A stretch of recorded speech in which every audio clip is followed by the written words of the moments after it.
let's say I'm debating Pocahontas, right? I promise you I'll do this. I will take, those little kits they sell on television for $2? Learn your heritage. We will take that little kit and say, but we have to do it gently. Because we're in the Me Too generation, so we have to be very gentle.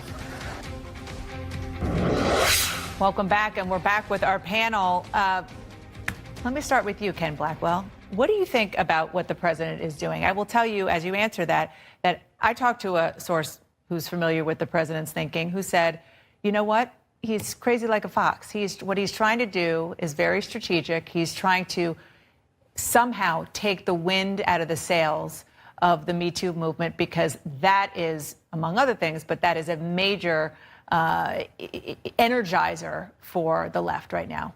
Yeah, look, I think the president understands that if you play identity politics, that's less of a winning proposition for him. So essentially what he's going to do is attack those movements that perpetuate division and perpetuate this notion of identity politics.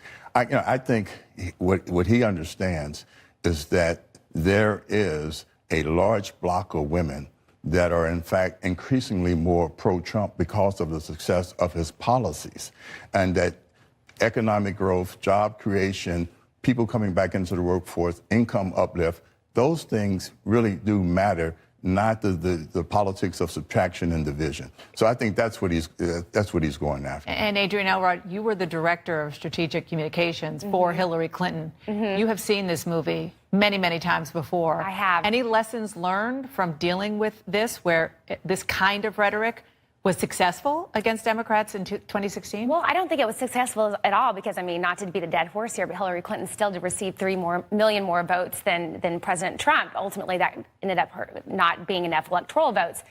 But to go back on something that you just said, he's actually losing a lot of support among women. Only 3 in 10 women in this country currently approve of Donald Trump's job performance.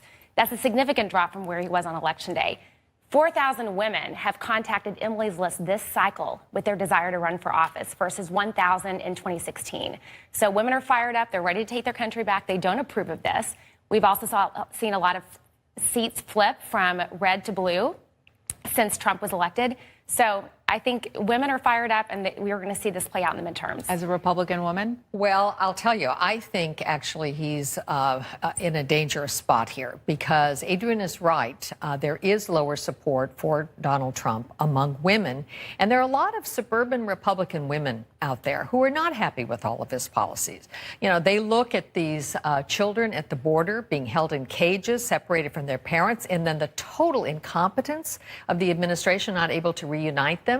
This turns them off. And the whole question of the personal behavior of Donald Trump, the way he talks, his demeaning characterization of women, the way he insults everyone, this turns a lot of well-educated white women whom he needs, if he's going to be reelected, off.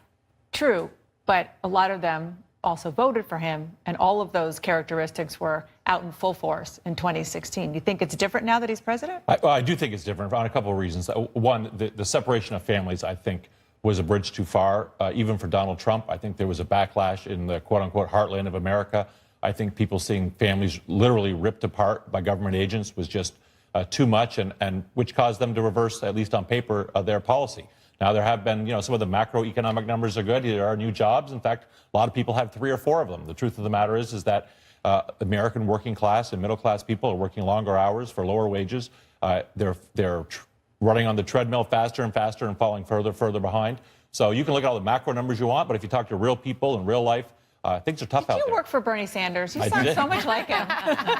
He has a point. That is an interesting point, because I'm in West Virginia with coal miners. I'm out there with real people, and in fact, they actually see their quality of life situations improving substantially when compared to where they were 4 years ago, 8 years ago, 12 years ago. I would just tell you, one of the things that I think is going to be a big test, particularly if the president picks Amy Barrett. That's going to be a real test as to where this country is. Will they support a mother who is intelligent, who in fact, has all of those family value things that we cherish in this country. So this is Amy Coney Barrett is on the short list, maybe the short list for the Supreme Court. And the question is whether or not he's going to put a conservative woman back on the court. There are 3 women, all of them appointed by Democrats. Well, he might hope that he could score some brownie points with that. She probably would have the toughest confirmation process, given her exchange with Senator Feinstein, which, by the way, I think Senator Feinstein was in the wrong in that instance. This is about the fact that she's Catholic. Yes, she's Catholic, and her religious views are very important. But, you know, I don't think, I think there is a problem, Ken, that the Republican base, a lot of the people who like myself who support his policies on certain issues are still so appalled at what we consider the undermining of democratic values, his sympathy with autocrats, the way in which he behaves, the total chaos in this administration. I mean, I've served in previous administrations, including Ronald Reagan's, and you never saw this kind of incompetence that you're seeing out of this administration. And I think that has a lot of people scared. And back to the Supreme Court, because you brought it up, I have talked to Republicans who are in touch with the president who say it'll be hard for Democrats to vote against a woman. True or false? False. I think it depends on, look, ultimately, Democrats want to see Roe v. Wade protected. We know the 3 finalists, and we'll find out tomorrow night who that person is. All 3 of those people oppose Roe v. Wade. So that's where the real issue is. It is irregardless of gender for Democrats. We want to make sure that we protect Roe v. Wade in every chance that we can. Jeff Weaver, final. Yeah, look, in terms of the competence of this administration, those of us who have a more progressive outlook, the one bright spot in this administration is they have been largely incompetent in getting anything passed in the Congress other than the tax bill. And that's why the court is so important, because this is a place where a subsequent Democratic president can't undo what he's done with this. No question. There's $2 nothing more. $2 trillion flowing back into this country that were parked offshore. In fact, the regulatory environment has changed. And the taxes were cut, and jobs have They gone avoided up. their taxes, and Trump won. We love having these policy discussions. Let's keep it going. As I like to say, let's keep it going on Twitter and in the green room. All righty. Thanks, everybody, for coming in.